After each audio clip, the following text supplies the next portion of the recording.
Hello friends, welcome to simplified paramedical. आज का हमारा टॉपिक है लेप्रोस्कोपिक इंस्ट्रूमेंट्स, जिसके अंदर हम डिफरेंट डिफरेंट टाइप के लेप्रोस्कोपिक इंस्ट्रूमेंट्स को डिटेल में समझेंगे। तो हम स्टार्ट करते हैं हमारे टॉपिक से लेप्रोस्कोपिक इंस्ट्रूमेंट्स के बारे में। तो लेप्रोस्कोपिक इंस्ट्रूमेंट्स को समझने से पहले हम लेप्रोस्कोपिक सर्जरीज के बारे में देखते हैं कि क्या होती है लेप्रोस्कोपिक सर्जरीज, उसको देखते हैं। तो लेप्रोस्कोपिक सर्जरीज जो होती है उनको हम की होल सर्जरीज भी बोलते हैं या फिर मिनिमली इन्वेसिव सर्जरीज भी बोलते हैं। और इसके अंदर जो लेप्रोस्कोपिक वर्ड है, इसका मीनिंग क्या होते हैं, इसको समझते हैं। तो लेप्रोस्कोपिक जो वर्ड है वो दो पार्ट से मिलकर के बना होता है, जिसके अंदर लेप्रो का मतलब होता है अब्डोमेन, जिसको हम बेली एरिया बोलते हैं, और इसको बेली एरिया को हम मेडिकल टर्म में लेप्रो बोलते हैं। तो इस टाइप की सर्जरीज को हम क्या बोलते हैं, लेप्रोस्कोपिक सर्जरीज बोलते हैं, जिसके अंदर हम अब्डोमेन एरियाज के अंदर सर्जरीज को परफॉर्म करते हैं। तो इसके अंदर स्कोपिक का मतलब क्या होता है, टू लुक और सी, मतलब हमारे लेप्रो वाली साइड में जिसको हम अब्डोमेन बोल रहे हैं उसके अंदर लेप्रोस्कोप का यूज करके जो हम सर्जरी परफॉर्म करते हैं उनको हम लेप्रोस्कोपिक सर्जरीज बोलते हैं। और ऐसी सर्जरीज के अंदर जो हम इंस्ट्रूमेंट्स का यूज करते हैं उनको हम लेप्रोस्कोपिक इंस्ट्रूमेंट्स बोलते हैं। अब हम बात करते हैं लेप्रोस्कोपिक इंस्ट्रूमेंट्स के बारे में। तो लेप्रोस्कोपिक इंस्ट्रूमेंट जो होता है उनको इस तरीके से बनाया जाता है ताकि हम सेफ एंड सिक्योर और प्रिसाइज सर्जरीज को परफॉर्म कर पाएं। सेकंड नंबर पे इसके टाइप के बेसिस पे इनके अलग अलग टाइप हो सकते हैं, जैसे एक्सेस इंस्ट्रूमेंट्स होते हैं जो कि एक्सेस प्रोवाइड करते हैं आपको अब्डोमेन एरियाज के अंदर। देन विजुअलाइजेशन इंस्ट्रूमेंट्स होते हैं जो कि वहां पे विजुअलाइजेशन करने में हेल्प करते हैं ताकि आप सर्जरी को परफॉर्म कर पाओ। देन कुछ ग्रास्पिंग इंस्ट्रूमेंट्स होते हैं, कुछ कटिंग इंस्ट्रूमेंट्स होते हैं, देन सूचरिंग होते हैं, और लास्ट में हमारे पास में कुछ स्पेशलाइज्ड इंस्ट्रूमेंट्स होते हैं जो किसी स्पेसिफिक लेप्रोस्कोपिक सर्जरीज में यूज होते हैं। अब हम बात करते हैं क्लासिफाइड बाय फंक्शन। तो यहाँ पे इनका क्लासिफिकेशन इनके फंक्शन के बेस पे हो सकती है, एनर्जी के यूज के बेस पे हो सकती है, रीयूजेबिलिटी के बेस पे हो सकती है, साइज के बेस पे हो सकता है, या फिर स्पेशलिटी के बेस पे हो सकता है। तो ये हमारे पास में अलग अलग टाइप से हम क्लासिफाई कर सकते हैं हमारे लेप्रोस्कोपिक इंस्ट्रूमेंट्स को। अब हम बात करते हैं सीक्वेंस की। तो लेप्रोस्कोपिक सर्जरीज को करने के लिए हमारे पास में एक प्रॉपर सीक्वेंस होता है, जिसके अंदर सबसे पहले हमें एक्सेस क्रिएट करना होता है ताकि हम एब्डोमेन एरियाज के अंदर एक्सेस क्रिएट करके वहां पे सर्जरी को परफॉर्म कर पाए इंस्ट्रूमेंट्स का यूज करके। देन हमारे पास में विजुअलाइज करने के लिए कुछ इंस्ट्रूमेंट्स होते हैं, जैसे कैमरा हो गया, हमारे पास में लाइट सोर्स हो गए। देन हमारे पास में कुछ ऐसे इंस्ट्रूमेंट्स होते हैं जो कि वहां के एब्डोमेन एरियाज के टिश्यूज को रिट्रैक्ट करने में हेल्प करते हैं। कुछ ऐसे इंस्ट्रूमेंट्स होते हैं जो कि डायसेक्ट करने में हेल्प करेंगे। देन उसके बाद में उनको लाइगेट करने में हेल्प करने वाले इंस्ट्रूमेंट्स, और जो भी टिश्यूज वहां से हमने रिमूव किए हैं उनको एक्सट्रैक्ट करने वाले इंस्ट्रूमेंट्स, और लास्ट में हमारे क्लोज करने वाले इंस्ट्रूमेंट्स का हम यूज करते हैं। तो कुछ लेप्रोस्कोपिक सर्जरीज को करने का सीक्वेंस कुछ इस तरीके से होगा, जिसमें हम सबसे पहले एक्सेस करते हैं, विजुअलाइज करते हैं, देन टिश्यूज को रिट्रैक्ट करते हैं, टिश्यूज को डायसेक्ट करते हैं। टिश्यूज को डायसेक्ट करने के बाद में, मतलब जो भी एबनॉर्मल टिश्यूज है उसको डायसेक्ट करने के बाद में हम वो बाकी के टिश्यूज को क्या करते हैं, लाइगेट करते हैं, और जो हमारा एबनॉर्मल टिश्यूज है उसको एक्सट्रैक्ट करते हैं। देन उसके बाद में एब्डोमेन एरिया को क्लोज कर देते हैं। तो ये सीक्वेंस होता है हमारे लेप्रोस्कोपिक सर्जरीज का। देन हम बात करते हैं surgeon select tools based on procedure and patient need. तो यहाँ पे जो लेप्रोस्कोपिक इंस्ट्रूमेंट्स होते हैं वो सर्जन्स अपने प्रोसीजर के बेस पे सेलेक्ट करते हैं, मतलब कौन से टाइप का प्रोसीजर करना है, हमें गॉल ब्लैडर को रिमूव करना है, हमें अपेंडिक्स को रिमूव करना है। तो डिफरेंट डिफरेंट टाइप के प्रोसीजर्स के लिए हमें डिफरेंट डिफरेंट टाइप के लेप्रोस्कोपिक इंस्ट्रूमेंट्स को चूज करना पड़ सकता है। तो ये हमारे लेप्रोस्कोपिक इंस्ट्रूमेंट्स के बारे में था। देन हम बात करते हैं टाइप्स ऑफ लेप्रोस्कोपिक इंस्ट्रूमेंट्स। तो कौन कौन से टाइप के लेप्रोस्कोपिक इंस्ट्रूमेंट्स होते हैं उसको देखते हैं। तो इसके अंदर सबसे पहले एक्सेस इंस्ट्रूमेंट, जिनका काम होता है बॉडी के अंदर एंट्री प्रोवाइड करना। तो हमारे पास में एक्सेस इंस्ट्रूमेंट्स के अंदर हमारे पास में वेरिस नीडल होती है, ट्रोकार एंड कैनुला एंड ऑप्टिकल ट्रोकार्स हो सकते हैं, जो कि एक्सेस प्रोवाइड करते हैं सर्जरी को परफॉर्म करने के लिए। सेकंड नंबर पे हमारे पास में विजुअलाइजेशन इंस्ट्रूमेंट्स होते हैं, जिनका काम होता है, जिनकी वजह से हम अब्डोमेन एरियाज के अंदर देख पाते हैं। ठीक है, तो इसके अंदर हमारे पास में लेप्रोस्कोप होते हैं, कैमरा होता है, मॉनिटर होता है एंड लाइट सोर्स होते हैं। तो कुछ इस टाइप के इंस्ट्रूमेंट्स का यूज करते हैं विजुअलाइजेशन के लिए ताकि हम अब्डोमेन एरिया के अंदर देख पाए। देन हमारे पास में रिट्रैक्टिंग इंस्ट्रूमेंट, जिनका काम होता है टिश्यूज को साइड में करना ताकि हम जो एबनॉर्मल टिश्यूज हैं उनको रिमूव कर पाए। तो इसके लिए जो हम रिट्रैक्टर्स का यूज करते हैं उसके अंदर फैन रिट्रैक्टर्स, एंडो रिट्रैक्टर्स एंड नेथेंसेंस रिट्रैक्टर्स का यूज कर सकते हैं। देन उसके बाद में हमारे पास में रिट्रैक्ट करने के बाद में हम ग्रास्पिंग एंड होल्डिंग इंस्ट्रूमेंट्स का यूज करते हैं, जिससे कि हम टिश्यूज को होल्ड कर पाएं ताकि हम वहां पे टिश्यूज को कट करें और एबनॉर्मल टिश्यू को रिमूव करें। इसके लिए हमें होल्ड करना पड़ता है टिश्यूज को। तो इसके लिए हम यूज करते हैं ग्रास्पिंग फोर्सेप्स का, मैरीलैंड फोर्सेप्स का एंड जोहान्स फोर्सेप्स का यूज कर सकते हैं, जो कि डिफरेंट डिफरेंट टाइप के हो सकते हैं। देन हम बात करते हैं कटिंग एंड डायसेक्टिंग इंस्ट्रूमेंट्स का, जिनका काम होता है टिश्यूज को कट करना और सेपरेट करना। तो इसके अंदर हम यूज करते हैं मैडजेनबम सीजर का, हुक डायसेक्टर्स का एंड हार्मोनिक स्कैल्पल का। तो ये वो उस टाइप के इंस्ट्रूमेंट्स होंगे जिसकी वजह से हम जो एब्नॉर्मल टिश्यूज होंगे उनको कट आउट कर लेंगे। तो ग्रास्पिंग इंस्ट्रूमेंट्स का काम होता है, ग्रास्पिंग एंड होल्डिंग का काम होता है उन टिश्यूज को पकड़ना और होल्ड करके रखना। कटिंग एंड डायसेक्टिंग का काम होता है उन टिश्यूज को डायसेक्ट करना और वहां से कट आउट कर देना। उसके बाद में हम यूज करते हैं सूचरिंग एंड स्टेपलिंग इंस्ट्रूमेंट्स। तो हमारे जो एब्नॉर्मल टिश्यूज को निकालने के बाद में हम वहां पे क्या करते हैं, सूचरिंग एंड स्टेपलिंग इंस्ट्रूमेंट्स का यूज करते हैं उन टिश्यूज को क्लोज करने के लिए। और इसके लिए जो हम इंस्ट्रूमेंट्स का यूज करते हैं उसके अंदर नीडल होल्डर, एंडोस्टेपलर्स एंड क्लिप अप्लायर्स का यूज कर सकते हैं, जो कि इस तरीके से हो सकते हैं। देन हम बात करते हैं सक्शन एंड इरिगेशन इंस्ट्रूमेंट्स। तो जिस जगह पे हम सर्जरी परफॉर्म कर रहे हैं तो वहां पे ब्लीडिंग हो सकती है, तो उस ब्लीडिंग को क्लीन करने के लिए हम क्या यूज कर सकते हैं, सक्शन एंड इरिगेशन इंस्ट्रूमेंट्स का यूज कर सकते हैं उस एरिया को क्लीन करने के लिए। और इसके अंदर हम laparoscopic suction tube, suction irrigation tube और एस्पिरेशन निडल्स का यूज कर सकते हैं उस एरिया को क्लीन करने के लिए। देन लास्ट में हमको स्पेशलाइज्ड इंस्ट्रूमेंट्स का यूज करेंगे जो कि एक स्पेसिफिक टाइप की सर्जरीज के अंदर यूज होने वाले इंस्ट्रूमेंट्स होंगे। तो उसके अंदर हम यूज कर सकते हैं एंडोबैग्स का, जो कि हम गॉल ब्लैडर को रिमूव करने के लिए या फिर अपेंडिक्स को रिमूव करने के लिए यूज कर सकते हैं। मोर्सलेटर्स का यूज करते हैं जिसमें हम यूट्रस को रिमूव करने के लिए या फिर यूट्रस टिश्यूज को रिमूव करने के लिए यूज करते हैं। देन पोर्ट सूचरिंग डिवाइस, जिसके अंदर जो हम 10 mm का ट्रोकार डालते हैं उस ट्रोकार वाली साइड को क्लोज करने के लिए हम स्पोर्ट सूचरिंग डिवाइस का यूज कर सकते हैं। तो इस तरीके से हमारे पास में कुछ स्पेशलाइज्ड इंस्ट्रूमेंट्स होते हैं जिनका स्पेसिफिक टास्क होता है या फिर स्पेसिफिक सर्जरीज के अंदर हम इनका यूज करते हैं। अब हम बात करते हैं क्लासिफिकेशन ऑफ लेप्रोस्कोपिक इंस्ट्रूमेंट्स। तो किस तरीके से हम क्लासिफाई कर सकते हैं लेप्रोस्कोपिक इंस्ट्रूमेंट्स को, वो समझते हैं। तो इसके अंदर सबसे पहले हम देखते हैं एक्सेस इंस्ट्रूमेंट्स कौन कौन से होते हैं। देन हम बात करेंगे विजुअलाइजेशन इंस्ट्रूमेंट्स, थर्ड नंबर पे रिट्रैक्टिंग इंस्ट्रूमेंट्स, फोर्थ नंबर पे grasping and holding instruments, fifth number पे cutting and dissecting instruments, sixth number पे suturing and stapling instruments, 7 number पे हमारे पास सक्शन एंड इरिगेशन इंस्ट्रूमेंट्स और लास्ट में स्पेशलाइज्ड इंस्ट्रूमेंट्स होंगे। तो इसके अंदर सबसे पहले हम एक्सेस इंस्ट्रूमेंट्स के बारे में बात करेंगे जिसके अंदर कौन कौन से टाइप के इंस्ट्रूमेंट्स होंगे। तो इसके अंदर CO2 इंसफ्लेटर का हम यूज करते हैं, वर्सेस निडल का यूज करते हैं, थर्ड नंबर पे ट्रोकार एंड कैनुला का यूज करते हैं और लास्ट में हम ऑप्टिकल ट्रोकार का भी यूज कर सकते हैं। विजुअलाइजेशन इंस्ट्रूमेंट्स के अंदर हम लेप्रोस्कोप का यूज करेंगे, लेप्रोस्कोपिक कैमरा का यूज करेंगे, लाइट सोर्स का यूज करेंगे, लास्ट में मॉनिटर्स का यूज करेंगे विजुअलाइज करने के लिए एब्डोमेन एरियाज के अंदर। देन वहां के टिश्यूज को डिटेक्ट करने के लिए हम नेथेंसन डिटेक्टर्स का यूज कर सकते हैं, फैन डिटेक्टर का यूज कर सकते हैं, एंडो डिटेक्टर्स का यूज कर सकते हैं और स्नैक डिटेक्टर का यूज कर सकते हैं, जहां से हम उन टिश्यूज को साइड में कर सकते हैं। Then grasping and holding instruments के अंदर हमारे पास में एट्रोमेटिक ग्रास्पिंग फोर्सेप्स हो सकता है, मैरीलैंड डायसेक्टिंग फोर्सेप हो सकता है, फंडस ग्रास्पिंग फोर्सेप्स हो सकता है और लास्ट में हमारे पास में जोहन्स फोर्सेप्स हो सकते हैं, जिनका काम टिश्यूज को ग्रास्प करना एंड होल्ड करने में हम यूज करेंगे। देन टिश्यूज को कट और डायसेक्ट करने के लिए हम किस इंस्ट्रूमेंट्स का यूज करेंगे, जिसके अंदर सबसे पहले नंबर पे मैडजेनबम सीजर का यूज कर सकते हैं, हुक सीजर का यूज कर सकते हैं, हार्मोनिक स्कैल्पल्स का यूज कर सकते हैं एंड हुक डायसेक्टर का यूज कर सकते हैं टिश्यूज को कट और डायसेक्ट करने के लिए। सूचरिंग एंड स्टेपलिंग इंस्ट्रूमेंट्स के अंदर हम नेडल होल्डर का यूज करेंगे, सूचर पैसर का यूज करेंगे, एंडोस्टेपलर्स का यूज करेंगे एंड क्लिप अप्लायर्स का यूज करेंगे। सक्शन इरिगेशन के अंदर हम हमारे पास में लेप्रोस्कोपिक सक्शन ट्यूब का यूज कर सकते हैं, एस्पिरेशन निडल का यूज कर सकते हैं, सक्शन इरिगेशन ट्यूब का यूज कर सकते हैं, इरिगेशन पंप का यूज कर सकते हैं वहां के एरिया को क्लीन करने के लिए। स्पेशलाइज्ड इंस्ट्रूमेंट्स के अंदर हमारे पास में एंडोबैग्स हो सकते हैं, मोर्सलेटर्स हो सकते हैं, देन थर्ड नंबर पे ग्रास्पिंग फोर्सेप्स हो सकते हैं, लास्ट में पोर्ट सूचरिंग डिवाइसेस हो सकते हैं, जिनका काम होता है जो ट्रोकार्स के थ्रू जो पोर्ट क्रिएट होते हैं उनको क्लोज करने के लिए हम इनका यूज करते हैं। तो ये था हमारे पास में क्लासिफिकेशन ऑफ लेप्रोस्कोपिक इंस्ट्रूमेंट, जिसके अंदर हमने एक सीक्वेंस के अंदर सारे इंस्ट्रूमेंट्स को देखा और इसी सीक्वेंस में हमें सर्जरी को भी परफॉर्म करना होता है इन इंस्ट्रूमेंट्स का यूज करके।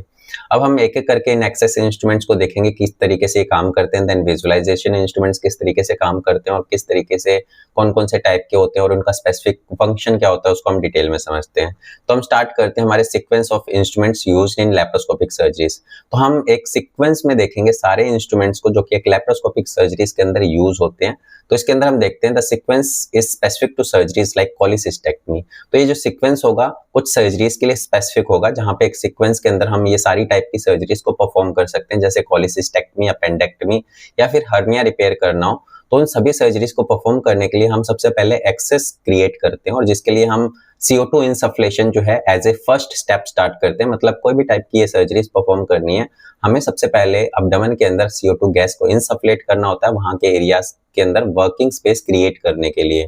तो इसके अंदर देखो सबसे पहले स्टेप नंबर 1 जिसमें एक्सेस इंस्ट्रूमेंट है जिनका काम होता है एंट्री क्रिएट करना अब्डोमेन एरियाज के अंदर। या फिर इसके अंदर हम देखते हैं वेरीज नीडल जिसका काम क्या होता है CO2 को इंसफलेट करने में या फिर इंसर्ट करने में हेल्प करना। तो ये वेरीज नीडल क्या करती है 2 to 4 लीटर पर मिनट के अकॉर्डिंग हमारे अब्डोमेन एरियाज के अंदर गैस को फिल करती है 8 to 15 mm ऑफ Hg के प्रेशर के साथ में। मतलब अब्डोमेन एरियाज के अंदर जो हम CO2 गैस को फिल कर रहे हैं वेरीज नीडल का यूज करके, वो वेरीज नीडल 2 to 4 लीटर पर मिनट के अकॉर्डिंग गैस को फिल कर सकती है अब्डोमेन एरियाज के अंदर, और वहां पे 8 to 15 mm का प्रेशर 15 mm ऑफ Hg का प्रेशर क्रिएट कर सकती है। 15 mm ऑफ Hg का प्रेशर जो है नॉर्मली एडल्ट्स के अंदर क्रिएट कर सकते हैं, और 18 mm ऑफ Hg जो है वो बच्चों के अंदर क्रिएट कर सकते हैं, क्योंकि उनका जो अब्डोमेन एरिया होता है वो थोड़ा सा छोटा होगा, ताकि हम अब्डोमेन एरिया को इन्फ्लेट कर पाए। देन उसके बाद में ट्रोकार एंड कैनुला, जो कि एक एक्सेस पोर्ट होते हैं जो भी हमारे लेप्रोस्कोपिक इंस्ट्रूमेंट्स होते हैं उसको अब्डोमेन एरिया में डालने के लिए। तो ये हमारे पास में डायग्राम में दिखा रखा है कि हमारा अब्डोमेन एरिया जिसके अंदर ये ट्रोकार जो है एज ए एक्सेस पोर्ट की तरह काम करते हैं, ताकि हम जो लेप्रोस्कोपिक इंस्ट्रूमेंट्स हैं उनको हम अब्डोमेन एरिया में डालें और वहां पे सर्जरी को परफॉर्म कर पाए। कुछ इस तरीके से दिखाई देंगे, और ये मेंटेन करके रखते हैं CO2 के प्रेशर को। इनके साथ में कुछ वॉल्व लगे होते हैं जो कि क्या करते हैं तभी ओपन होते हैं जब हम इंस्ट्रूमेंट को अंदर डालते हैं। जैसे ही हम इंस्ट्रूमेंट्स को बाहर निकालेंगे यहाँ पे ये वॉल्व क्या करेंगे, इसको ब्लॉक कर देंगे ताकि CO2 गैस जो है वो बाहर ना निकले। देन हम बात करते हैं ट्रोकार के बारे में। ट्रोकार क्या होते हैं, एक शार्प पॉइंटेड इंस्ट्रूमेंट्स होते हैं। तो यहाँ पे देखो हमारे पास में ये ट्रोकार है और इसके अंदर दो पार्ट होते हैं। तो यहाँ पे जो ट्रोकार है वो एक शार्प पॉइंटेड इंस्ट्रूमेंट है जो ये वाला है। तो इसके अंदर दोनों 10 mm और 5 mm के अंदर दोनों के अंदर क्या है, एक शार्प ट्रोकार है जिसका काम होता है अब्डोमेन वॉल को पंचर करने में हेल्प करना। देन उसके बाद में कैनुला। कैनुला क्या होता है, एक होलो ट्यूब होती है जो कि वहीं अब्डोमेन वाली स्पेस पे जहां पे हमने पोर्ट क्रिएट किया था वहीं पे रहती है, और एक पैसेज प्रोवाइड करती है लेप्रोस्कोपिक इंस्ट्रूमेंट्स के लिए ताकि हम लेप्रोस्कोपिक सर्जरीज को परफॉर्म कर पाएं। तो ये हमारे पास में दो पार्ट होते हैं जिसके अंदर हमारे पास में ट्रोकार एंड कैनुला दोनों एक साथ में होते हैं। जैसे हमारा एक नॉर्मल IV कैनुला होता है जिसके अंदर स्टिलेट होती है, वैसे ही यहाँ पे ट्रोकार जो है एज ए स्टिलेट काम करता है अब्डोमेन एरिया को पंचर करने के लिए। और जो कैनुला होता है उसका काम क्या होता है, जैसे वहां पे IV फ्लूइड्स को देने के लिए कैनुला काम करता है, वैसे ही यहाँ पे जो कैनुला वाला पोर्शन होगा वो क्या काम करेगा, एक्सेस प्रोवाइड करेगा जो लेप्रोस्कोपिक इंस्ट्रूमेंट्स है उनको डालने के लिए।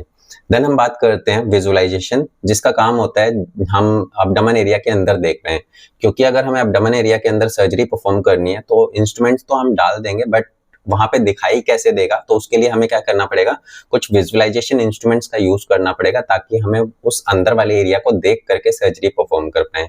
और इसके लिए हम यूज करते हैं लेप्रोस्कोप एंड कैमरा। तो इसके अंदर क्या करते हैं, हम लेप्रोस्कोप का यूज करते हैं अब्डोमेन एरिया को देखने के लिए, और ये कैप्चर करता है 180 पिक्सल या फिर 4K इमेजेस को। तो काफी अच्छी क्वालिटी की इमेजेस आपको मिल जाती है अब्डोमेन एरिया की। तो यहाँ पे हमारे पास में अब्डोमेन एरिया को देखने के लिए हमारे पास में ये लेप्रोस्कोप है, और इसी के साथ में कैमरा जुड़ा होता है जिसके थ्रू आप मॉनिटर में इसके इंटरनल स्ट्रक्चर्स को विजुअलाइज कर पाते हो और उसके थ्रू सर्जरी परफॉर्म कर पाते हो।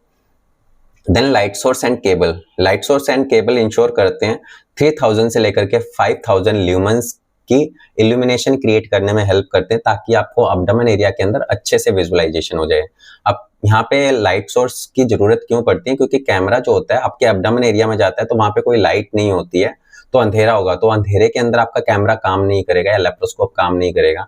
तो इसके लिए हमें यहाँ पे इल्यूमिनेशन भी क्रिएट करनी पड़ती है, जिसके लिए हमें लाइट सोर्स लगाना पड़ता है ताकि आपको इंटरनल ऑर्गन्स का अच्छे से क्लियर व्यू मिल पाए। ठीक है, देन हम बात करते हैं मॉनिटर्स की। तो यहाँ पे हमारे पास में कैमरे के साथ में जो ये कैमरा लगा हुआ है स्कोप के साथ में, यहाँ पे जो कैमरा होगा उसकी एक वायर कनेक्ट होती है हमारे मॉनिटर्स के साथ में, और मॉनिटर क्या करता है, उस जो पिक्चर लेप्रोस्कोप के थ्रू हम अंदर से देख रहे हैं उसको रियल टाइम आपको मॉनिटर्स के ऊपर विजुअलाइज कराना ताकि आप सर्जरी को परफॉर्म कर पाओ स्क्रीन को देख करके। तो इस तरीके से हम एक्सेस इंस्ट्रूमेंट्स का यूज करते हैं। एक सीक्वेंस के अंदर हम स्टार्ट करते हैं CO2 इनसफ्लेशन से, देन हम उसके अंदर CO2 इनसफ्लेशन करने के लिए वेरीज नीडल का यूज कर सकते हैं जो कि एक क्लोज मेथड है, और ट्रोकार एंड कैनुला का यूज कर सकते हैं जो कि एक ओपन मेथड है। देन उसके बाद में हम विजुअलाइजेशन क्रिएट करते हैं जब हमने एक्सेस पोर्ट क्रिएट कर दिए हैं, तो हम विजुअलाइजेशन करने के लिए हम लेप्रोस्कोप डालते हैं जिसके साथ में कैमरा अटैच होता है और कैमरा के थ्रू हम मॉनिटर के अंदर रियल टाइम पिक्चर्स देख पाते हैं और पिक्चर्स देखने के लिए हमें लाइट सोर्स का भी यूज करना पड़ता है ताकि हमें वो क्लियर व्यू मिल पाए। तो इस तरीके से हम स्टार्ट करते हैं हमारी लेप्रोस्कोपिक सर्जरीज। देन स्टेप 3 जिसके अंदर हम रिट्रैक्शन करते हैं, जिसमें हम टिश्यूज को साइड में करते हैं। और रिट्रैक्टर्स का काम क्या होता है, जो ऑर्गन्स होते हैं उनको साइड में करना ताकि हमारा सर्जिकल एरिया एक्सपोज हो पाए और वहां पे हम सर्जरी परफॉर्म कर पाए। और इसके लिए हम नेथेंसन रिट्रैक्टर का यूज करते हैं और इस टाइप के रिट्रैक्टर का यूज क्या होता है, लीवर को लिफ्ट करना फॉर गॉल ब्लैडर सर्जरी। ये हुक शेप में होता है, तो ये वाला हमारा कौन सा रिट्रैक्टर होगा, नेथेंसन रिट्रैक्टर होगा, जिसका काम होता है लीवर को लिफ्ट करना गॉल ब्लैडर सर्जरीज के अंदर। और इसकी शेप कैसी होगी, हुक शेप की होगी। देन हमारे पास में फैन रिट्रैक्टर, इसका काम होता है पुश करना स्प्लीन को और ओमेंटम को, और इसमें ब्लेड जो होते हैं 5 से लेकर के 10 mm के ब्लेड्स हो सकते हैं। देन हम बात करते हैं एंड्रो रिट्रैक्टर्स का, जिसका काम होता है इंटेस्टाइन को मूव करवाना ताकि हमें एब्डोमेन एरिया के अंदर क्लियर व्यू मिल पाए। और यहाँ पे जो शाफ्ट होती है वो काफी फ्लेक्सिबल शाफ्ट होती है जिसको आप मोड़ सकते हो। देन उसके बाद में स्नेक रिट्रैक्टर, जिसके अंदर adjust in tight space like pelvis. इनको हम एडजस्ट कर सकते हैं कुछ टाइट स्पेसेस के अंदर, मतलब जहाँ पे ज्यादा एरिया नहीं है काम करने का, वहां पे हम इनको एडजस्ट कर सकते हैं। बेंडेबल डिजाइन, और इसकी डिजाइन कैसी होती है, बेंड हो सकने वाली होती है, मतलब आप इसको किसी भी तरीके से बेंड कर सकते हो ऑर्गन्स के शेप के अकॉर्डिंग और उनको इजिली रिट्रैक्ट कर सकते हो। तो ये हमारे पास में रिट्रैक्टर्स हैं जो कि लेप्रोस्कोपिक सर्जरीज के अंदर टिश्यूज को रिट्रैक्ट करने के लिए, मूव करने के लिए या फिर सर्जिकल एरिया को एक्सपोज करने में हेल्प करेंगे।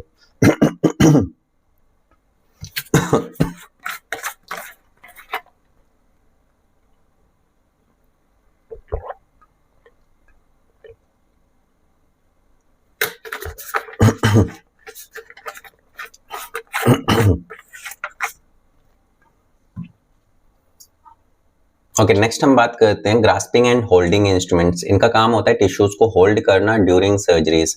तो सर्जरी के टाइम पे टिश्यूज को होल्ड करना या फिर ग्रास्प करने की जरूरत पड़ती है, तो उसके लिए हम इस टाइप के इंस्ट्रूमेंट्स का यूज करते हैं। और इसके अंदर हम सबसे पहले नंबर पे यूज कर सकते हैं एट्रोमेटिक ग्रास्पिंग फोर्सेप्स का, जो कि नॉन ट्रोमेटिक ग्रिप्स होती है। मतलब इनकी ग्रिप यानी कि इनकी टिप जो होती है वो नॉन ट्रोमेटिक होती है, यानी कि टिश्यूज को ट्रॉमा कॉज नहीं करने वाली होती हैं और ये डेलिकेट टिश्यूज को होल्ड करने के लिए या फिर ग्रास्प करने के लिए हम इनका यूज करते हैं। तो ये हमारा लेप्रोस्कोपिक एट्रोमेटिक ग्रास्पिंग फोर्सेप है। इसकी डिजाइन कुछ इस तरीके से होगी। नॉर्मली सभी ग्रास्पिंग एंड होल्डिंग जो लेप्रोस्कोपिक इंस्ट्रूमेंट्स होंगे उनकी कॉमन डिजाइन कुछ इसी तरीके के इंस्ट्रूमेंट्स की होगी, बट उनकी टिप्स जो होंगी, इंस्ट्रूमेंट की जो टिप होंगी वो सभी की डिफरेंट होंगी उनके नेम के अकॉर्डिंग। तो यहाँ पे एट्रोमेटिक ग्रास्पिंग फोर्सेप का मतलब है वहां पे जो टिप है वो नॉन ट्रोमेटिक ग्रिप बनाता है ताकि टिश्यूज को कोई डैमेज ना हो। देन हमारे पास में मैरीलैंड डाइसेक्टिंग फोर्सेप, जिसके अंदर जो टिप होती है वो थोड़ी सी कर्व होती है और फाइन टिप होती है, कुछ इस तरीके से, जो कि आपको डायग्राम में दिखा रखी है। इसकी टिप जो है वो थोड़ी सी कर्व है और थोड़ी सी फाइन भी है आगे से। और इसका यूज हम करते हैं टिश्यूज को डाइसेक्ट करने के लिए, जैसे सिस्टिक डक्ट। तो जो हम गॉल ब्लैडर की सर्जरी करते हैं जिसमें जो गॉल ब्लैडर की डक्ट होती है उनको हम सिस्टिक डक्ट बोलते हैं। तो सिस्टिक डक्ट को एक्सपोज करने के लिए हमें जब उन टिश्यूज को डाइसेक्ट करना पड़ता है तो वहां पे हम मैरीलैंड डाइसेक्टर का यूज कर सकते हैं। Then heavy duty fundus grasping forceps, इसकी एक स्ट्रॉन्ग ग्रिप होती है जो कि गॉल ब्लैडर के फंडस को इजिली होल्ड करके रख सकती है ऊपर की तरफ। तो क्योंकि हमें गॉल ब्लैडर की डक्ट्स को कट करना है जो कि नीचे की साइड होगी और गॉल ब्लैडर को उसके लिए ऊपर उठाना पड़ेगा, तो गॉल ब्लैडर को ऊपर उठाने के लिए हमें उसके फंडस को पकड़ करके उसको ऊपर उठाना पड़ता है, जिसके लिए हम फंडस ग्रास्पिंग फोर्सेप्स का यूज कर सकते हैं, जो कि कुछ इस तरीके से दिखाई देंगे। उनकी टिप कुछ इस तरीके से होगी। देन हम बात करते हैं कोबरा ग्रास्पिंग फोर्सेप, जिनके अंदर जो टिप होगी वो टूथ होगी, मतलब उनकी जॉज जो होंगे उनके ऊपर टूथ होंगे और ये ग्रास्प करते हैं टफ टिश्यूज को लाइक अपेंडिक्स। तो अपेंडिक्स को ग्रास्प करने के लिए हम क्या यूज कर सकते हैं, कोबरा ग्रास्पिंग फोर्सेप का यूज कर सकते हैं, जो कि टफ टिश्यूज को होल्ड करने में हेल्प करेगी। देन हमारे पास में एंडोक्लिंच फोर्सेप्स, जिनके अंदर फेनेस्ट्रेटेड जॉज होती है, मतलब उनकी टिप जो होती है वो फेनेस्ट्रेटेड होती है, वहां पे होल्स होते हैं, जिसकी वजह से जो स्लिपरी टिश्यूज होते हैं उनको इजिली ग्रास्प कर पाते हैं या फिर होल्ड कर पाते हैं, जैसे कि स्टमक को। तो स्टमक को अगर होल्ड करना है तो वहां पे आप इस टाइप के एंडोक्लिंच फोर्सेप्स का यूज कर सकते हो, जिनकी टिप कुछ इस तरीके से दिखाई देगी और वहां पे फेनेस्ट्रेशन भी होगी। देन हम बात करते हैं जॉन फोर्सेप्स का, जिसके अंदर वाइड जॉज होती हैं और ये कुछ बड़ी स्ट्रक्चर्स को होल्ड करने के लिए यूज करते हैं। जैसे अपेंडिक्स को अगर हमें रिट्रैक्ट करना है तो वहां पे हम इस टाइप के जोहन फोर्सेप्स का यूज कर सकते हैं, जिसके अंदर जॉ जो होगी वो काफी बड़ी होगी। तो इस तरीके से हम ग्रास्पिंग और होल्डिंग कर सकते हैं टिश्यूज की, जिसके अंदर हम डिफरेंट डिफरेंट टाइप के लेप्रोस्कोपी के इंस्ट्रूमेंट्स का यूज करेंगे डिफरेंट डिफरेंट टाइप के टिश्यूज को होल्ड और ग्रास्प करने के लिए। ओके, स्टेप 5 के अंदर हम कट करते हैं या फिर डाइसेक्ट करते हैं टिश्यूज को, या फिर हम सेपरेट करते हैं। और इसको करने के लिए हम पहले कटिंग इंस्ट्रूमेंट्स का यूज करते हैं, जिसके अंदर सबसे पहले मेडजनम सीजर, जिसके अंदर ब्लेड जो होती हैं वो कर्व्ड होती हैं और इनका काम होता है टिश्यूज को प्रिसाइजली कट करना, जैसे कि पेडिकल्स। देन हुक सीजर, जिसके अंदर जो टिश्यूज होते हैं उनको कट करने के लिए हुक शेप टिप का यूज करते हैं। यहाँ पे जो टिप होती है इस टाइप के इंस्ट्रूमेंट की वो हुक शेप टिप होती है और इनको यूज करते हैं एडिशंस को रिमूव करने के लिए। Then monopolar and bipolar electrocautery, जिसका काम होता है ब्लीडिंग को स्टॉप करना फैट के अंदर और ब्लड वेसल्स के अंदर। देन हार्मोनिक स्कैल्पेल, जिनके अंदर हम यूज करते हैं अल्ट्रासाउंड वेव्स का, जो कि टिश्यूज को कट और सील करने में हेल्प करते हैं एक साथ में। तो यहाँ पे जो हार्मोनिक स्कैल्पेल है उनका टिश्यूज को अगर हमें कट और कोगुलेट दोनों एक साथ में करना है तो हम हार्मोनिक स्कैल्पेल का यूज करते हैं, जिसमें कि अल्ट्रासाउंड वेव का यूज होगा। देन उसके बाद में डाइसेक्टिंग करने के लिए हम कुछ डिफरेंट टाइप के इंस्ट्रूमेंट्स का यूज कर सकते हैं, जैसे कि हुक डाइसेक्टर, जो कि एल शेप टिप होगी, जिसमें हम टिश्यूज को सेपरेट करते हैं, जैसे कि एडिशंस को हटाने के लिए हम इस टाइप के हुक डाइसेक्टर का यूज कर सकते हैं, जिसकी टिप एल शेप की होगी। देन हम बात करते हैं सूचरिंग एंड स्टेपलिंग इंस्ट्रूमेंट। जब हमारी सर्जरी कंप्लीट हो जाती है तो हमें क्या करना पड़ता है, वहाँ के टिश्यूज को सूचर करना पड़ता है या फिर स्टेपल करना पड़ता है क्लोज करने के लिए टिश्यूज को। तो उसके लिए हम सूचरिंग के अंदर हम यूज करते हैं निडल होल्डर का, जिसका काम होता है निडल को होल्ड करना, ताकि हम स्टिचिंग कर पाए। जैसे कि अगर हर्निया रिपेयर कर रहे हैं तो वहां पे मैश को फिक्स करने के लिए हम निडल होल्डर का यूज कर सकते हैं। देन उसके बाद में सूचर पैसर, जिसका काम होता है सूचर्स को गाइड करने में हेल्प करना, ताकि हम जो मैश होती है उसको फिक्स कर पाए हर्निया सर्जरीज के अंदर। तो जो हर्निया की सर्जरीज होती है वहां पे क्या होता है, एक अब्डोमेन एरिया के अंदर होल हो जाते हैं उसकी जो लेयर्स होती है उसके वीक होने की वजह से। तो वहां पे हम क्या करते हैं, एक मैश का यूज करते हैं उस एरिया को कवर करने के लिए। तो उस मैश को फिक्स करने के लिए हमें क्या करना पड़ता है, वहां पे सूचर्स लगाने पड़ते हैं। तो निडल होल्डर के साथ साथ में हमें सूचर पैसर का भी यूज करना पड़ सकता है वहां पे अच्छे से मैश को फिक्स करने के लिए। तो इस टाइप के हम डिवाइस का यूज करेंगे उस टाइम पे। देन स्टेपलिंग के लिए हम एंडोस्टेपलर्स का यूज करते हैं, जिसके अंदर इन स्टेपलर्स का काम होता है स्टेपल्स करना और कट करना अपेंडिक्स को अपेंडेक्टमी के अंदर। तो अपेंडिक्स सर्जरी के अंदर अपेंडिक्स को रिमूव करने के लिए हम क्या करते हैं, एंडोस्टेपलर्स का यूज कर सकते हैं, जो कि एक ही टाइम पे उन अपेंडिक्स को रिमूव भी कर देगा और वहां पे सील भी कर देगा। देन क्लिप अप्लायर, जिसके अंदर हम यूज करते हैं मेटल एंड प्लास्टिक के क्लिप्स को, जो कि सिस्टिक आर्टरीज को क्लिप करने में हेल्प करती है। तो पॉलीसिस्टेक्टमी सर्जरी के अंदर जब हमारी सिस्टिक डक्ट को हम कट कर देते हैं, देन हम आर्टरी को क्लिप कर देते हैं। आर्टरी को क्लिप करने के लिए हम क्लिप अप्लायर का यूज कर सकते हैं, जिसके अंदर ये हमारे पास में ये क्लिप अप्लायर्स हैं और ये हमारे पास में डिफरेंट टाइप की क्लिप्स हैं, जो कि 10 mm की हो सकती है एंड 5 mm की हो सकती है या फिर उससे छोटी हो सकती हैं। देन उसके बाद में हमारे पास में एंडोलूप के अंदर क्या होता है, एक प्री टाइड सूचर्स होता है, जिससे कि हम अपेंडिक्स के बेस को क्लोज कर पाते हैं अपेंडेक्टमी सर्जरी के अंदर। तो अपेंडेक्टमी सर्जरी के अंदर एक टाइप का लूप होगा, जिसका काम होगा अपेंडिक्स के बेस को क्लोज कर देना, ताकि हम उस टिश्यू को वहां से रिमूव कर पाए। तो हम इस टाइप के एंडोलूप का यूज कर सकते हैं। देन उसके बाद में हम बात करते हैं स्टेप 7, जिसमें हम सक्शन एंड इरिगेशन डिवाइसेस के बारे में देखेंगे, जिनका काम होता है जो सर्जिकल एरियाज होते हैं उनको क्लीन करना। तो इसके अंदर सक्शन के अंदर हम बात करते हैं लेप्रोस्कोपिक सक्शन ट्यूब, जो कि स्पेशली डिजाइंड होती है लेप्रोस्कोपिक प्रोसीजर्स के अंदर सक्शनिंग परफॉर्म करने के लिए। देन हम यूज करते हैं एस्पिरेशन निडल, जिसके अंदर हम 18 to 22 गेज की निडल का यूज करते हैं, ताकि हम ड्रेन कर पाए सिस्ट या फिर फ्लूइड्स को 10 to 15 ml तक। तो यहाँ पर हमारे पास में ये वाली जो होंगी वो क्या होंगी, एस्पिरेशन निडल होंगी, जो कि 18 to 22 गेज की निडल हो सकती है, जिसके अंदर हम सिस्ट या फिर फ्लूइड को रिमूव कर सकते हैं या फिर ड्रेन कर सकते हैं 10 to 15 ml तक। देन हमारे पास में इरिगेशन के अंदर हम सक्शन इरिगेशन ट्यूब का यूज करते हैं, जिसके अंदर हम सर्जिकल एरिया के अंदर पहले तो 100 से लेकर के 500 ml तक के स्लाइन को ऐड कर सकते हैं, यानी कि वहां पे डाल सकते हैं। देन उस फील्ड को क्लीन कर सकते हैं सक्शन का यूज करके। तो यहाँ पे दोनों चीजें होती हैं, पहले तो हम इरिगेशन करते हैं जिसके अंदर हम स्लाइन को डालते हैं सर्जिकल एरिया पे, देन हम सक्शन परफॉर्म करते हैं ताकि वो एरिया क्लीन होने के बाद में उस फ्लूइड को हम वापस से रिमूव कर पाए। तो यहाँ पे हमारे पास में 2 बटन होती हैं सक्शन के अंदर। तो पहले का काम होता है एस्पिरेट करना, तो यहाँ पे हम एक बोतल को कनेक्ट करते हैं, एक हम सक्शन मशीन के साथ कनेक्ट करते हैं। बोतल का काम होगा जिसमें स्लाइन भरी होगी, वो स्लाइन जो होगा वो इरिगेशन के थ्रू स्लाइन आपके सर्जिकल फील्ड पे जाएगा, देन सक्शन के थ्रू वही स्लाइन को हम वापस से सक्शन बैक कर लेंगे उस एरिया को क्लीन करने के लिए। तो इस तरीके से सक्शन एंड इरिगेशन ट्यूब काम करती है। देन इरिगेशन पंप जिसके अंदर स्लाइन का फ्लो जो है वो 50 ml पर मिनट हो सकता है उस एरिया को क्लीन रखने के लिए। देन इसके साथ साथ में हम सक्शन भी करते हैं उस एरिया को क्लीन रखने के लिए। देन स्टेप 8 जिसके अंदर हम एक्सट्रैक्शन एंड क्लोजर करते हैं और इसके अंदर हम एंडोबैग का यूज करते हैं जिसमें हम गॉल ब्लैडर को रिमूव कर सकते हैं, अपेंडिक्स को या फिर यूट्रस को रिमूव कर सकते हैं। इसकी कैपेसिटी 100 से लेकर के 500 ml तक की कैपेसिटी हो सकती है। तो यहाँ पे गॉल ब्लैडर को रिमूव करने के लिए हम एंडोबैग का यूज कर सकते हैं। नॉर्मली इन टिश्यूज को हम एक बैग के अंदर इसलिए निकालते हैं क्योंकि इसके अंदर इन्फेक्शियस मटेरियल हो सकता है जो कि अगर वहां पे फट जाता है तो वो इन्फेक्शन जो है वो बाकी ऑर्गन्स के ऊपर भी आ सकती है। तो इस वजह से हम क्या करते हैं, एंडोबैग का यूज करते हैं जिसमें हम गॉल ब्लैडर को, अपेंडिक्स को या फिर यूट्रस को निकाल सकते हैं इन्फेक्शन को कम रखने के लिए। देन हमारे पास में मोर्सलेटर जिसका यूज हम करते हैं यूट्रस के फ्रेगमेंट को बाहर निकालने के लिए। तो यूट्रस का साइड जब बड़ा हो जाता है या फिर जिस उसमें फाइब्रॉइड्स बन जाते हैं तो उस कंडीशन के अंदर हम क्या करते हैं, यूट्रस के हार्ड टिश्यूज को मोर्सलेटर के थ्रू फ्रेगमेंट्स के अंदर कन्वर्ट कर देते हैं और फ्रेगमेंट्स के अंदर हम इनको बाहर निकालते हैं हिस्टेक्टमी सर्जरी के अंदर इस टाइप के इंस्ट्रूमेंट का यूज करके। ठीक है, देन हम बात करते हैं ग्रास्पिंग फोर्सेप्स जिसके अंदर हम जो एंडोबैग होता है उसको पुल करके बाहर निकालना, मतलब खींच करके बाहर निकालने में हेल्प कर सकता है अगर वो सही से नहीं निकल पाता है तो। देन उसके बाद में हमारे पास में सूचरिंग, जो हमने 10 mm के पोर्ट को क्रिएट किया है उसको हमें क्लोज करना होता है 2-0 वाइक्रिल के साथ में और 5 mm के पोर्ट को हम एडेसिव स्ट्रिप्स के साथ में क्लोज कर सकते हैं। तो स्पेशली जो 10 mm वाला पोर्ट होता है वो हम अम्बलाइकस एरिया के ऊपर लगाते हैं और अम्बलाइकस एरिया के ऊपर जो हमने पोर्ट क्रिएट किया है तो वहाँ की जो इंटरनल लेयर है अब्डोमेन एरिया की वो हमने ब्रेक कर दी है। अगर हम वहां पे उस पोर्ट को क्लोज नहीं करते हैं अच्छे से तो वहां पे हर्निया के होने के चांसेस बढ़ जाते हैं।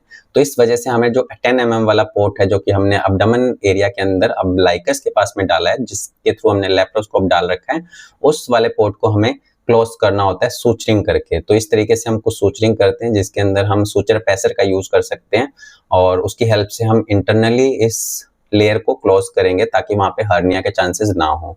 तो ये हमारे पास में एक्सट्रैक्शन एंड क्लोजर करेंगे इस तरीके से। Thank you for watching. I hope आपको ये वीडियो इन्फॉर्मेटिव लगी होगी जिसके अंदर हमने लेप्रोस्कोपिक इंस्ट्रूमेंट्स को डिटेल के अंदर समझा। तो type of laparoscopic instruments, classification of laparoscopic instruments और लेप्रोस्कोपिक सर्जरीज को किस तरीके से सीक्वेंस में करना है और किस तरीके से सीक्वेंस में हमें इंस्ट्रूमेंट्स का यूज करना है उसको हमने डिटेल में समझा, उनके फंक्शन के साथ में, उनकी इमेजेस के साथ में। अगर आपको ये वीडियो इन्फॉर्मेटिव लगती है तो आप इस वीडियो को लाइक कर सकते हो, कमेंट कर सकते हो और ज्यादा से ज्यादा शेयर कर सकते हो। Thank you.